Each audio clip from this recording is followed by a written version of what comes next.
So this is what I've called as priming the tobacco plants that I've explained in other videos. You can see that the stalks are being kind of worked up, and the leaves, as they prime, as they become ready, they get plucked off the bottom and you work yourself up the plant.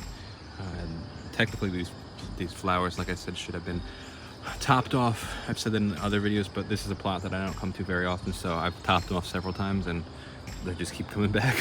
But this is what I was talking about with like the leaves. You can see that they're starting to turn yellow, starting to turn brown. The nitrogen is being depleted.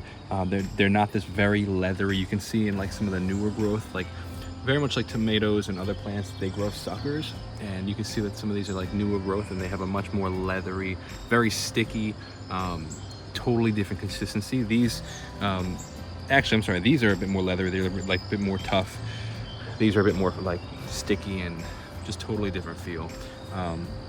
But you can see the totally different look. Even some of the ones that are kind of starting to get ready, like you can see this one's starting to get ready, but they're just a lot darker than these guys. The nitrogen has been depleted, and these are ready for curing. So you can see I plucked a whole bunch off of the bottoms. I primed them. It's called priming the stalks, and some have been significantly more, like that's the gold color right there. And I'll let these, they're a little wet right now from the dew. You can see the fog in the morning is still out. I don't know if you can see it over there, but it's pretty early in the morning. The fog's still there, the dew is still there.